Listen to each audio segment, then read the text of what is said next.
है कि खेद प्रकट किया जाए, तो पुलिस के मुखिया होने के नाते सबसे पहले मैं खेद प्रकट करता हूं।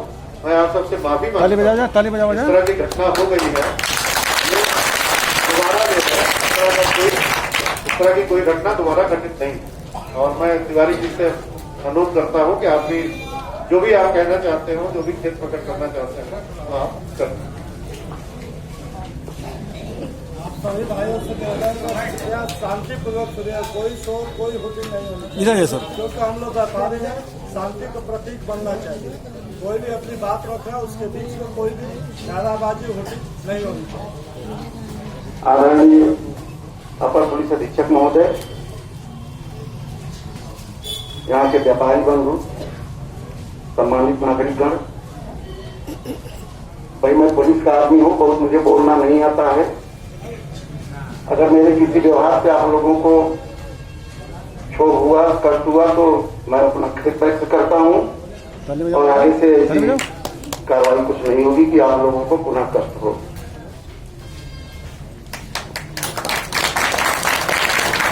देखिए, जब कोई आदमी कोई गलती करता है और बाद में खेद व्यक्त करता है, तो ये इंगित होता है कि निश्चय है उसके हृदय में एक एहसास है कि हाँ, जाने अनजाने में मुझसे गलती हो गई।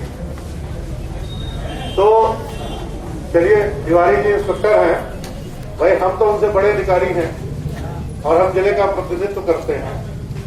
तो तिवारी जी की तरफ से और पुलिस विभाग की तरफ से, पुलिस एसपी बलिया साहब की तरफ से मैं जो भी घटना हुई है उस पर खेद व्यक्त करता हूँ और मैं आपसे माफी भी मांगता हूँ। इस तरह की घटना दोबारा नहीं होगी। अब एक बार आप जो है, अभी प्रबुद्ध लोग हैं, सम्मानित लोग हैं, अब एक बार आप लोग एक हमको मौका दीजिए ताकि ये हो कि हाँ, हम जनता की बेहतर तरीके से सेवा कर सकते हैं। और मैं अब अध्यक्ष महोदय से अनुरोध करूंगा कि आपने एक नोबल काज के लिए, हमको जागरूक करने के लिए जो अभियान चलाया है, उसका उद्देश्य पूरा हो गया है और अब आप अपना धरना खत्म करें, वो मतदान खत्म करें, यही मेरा आपसे निवेदन है। धन्यवाद।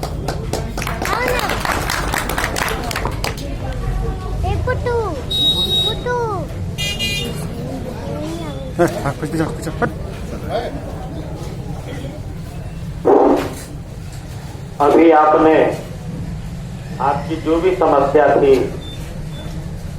जिला के मुखिया ने अपना प्रतिनिधि के रूप में एडिशनल साहब को भेजा है और इन्होंने जिस तरीके से सारी बातों को रखा, बहुत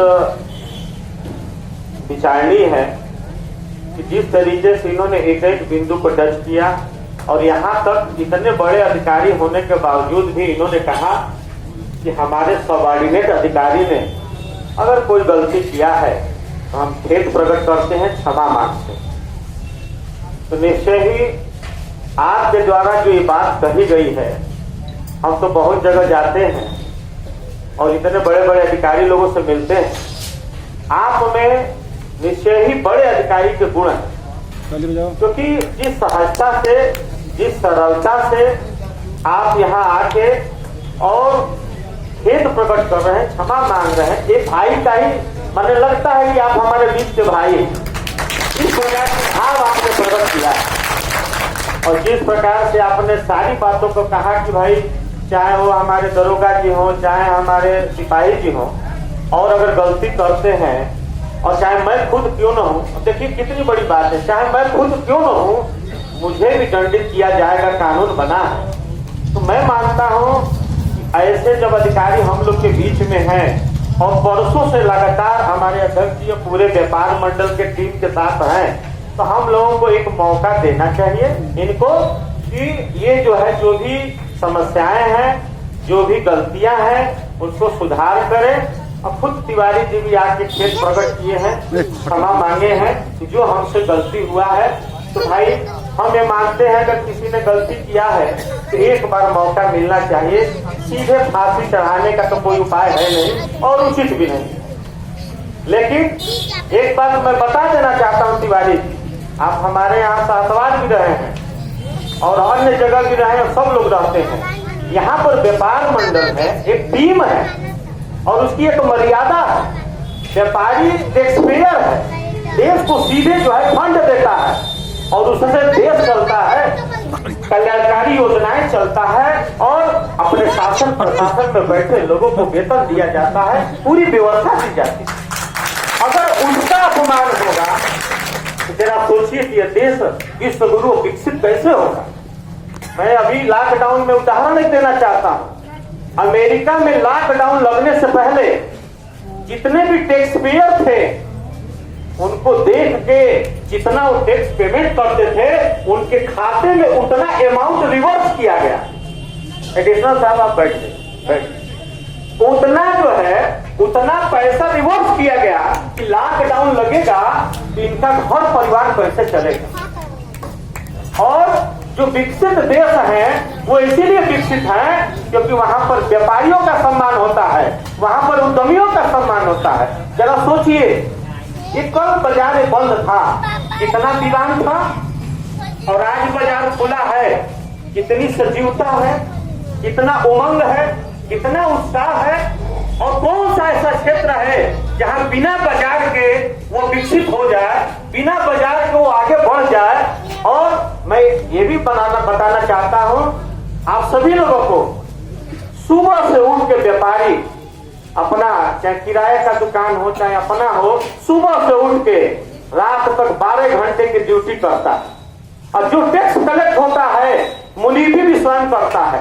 अब टैक्स कलेक्ट करके जीएसटी के रूप में, इनकम टैक्स के रूप में तमाम टैक्स है वो सरकार को देने का काम करता है। अपना घर परिवार अपने रिस्क पर, उसके साथ छिनैती भी होती है, चोरी भी होती है, तमाम घटनाएं होती हैं, लेकिन सहते हुए वो देश की और समाज की सेवा करता है। तो क्या उसको सम्मान नहीं मिलना चाहिए? इस बात को ध्यान में रख के जो है कार्य होना चाहिए, मैं ये कहूंगा।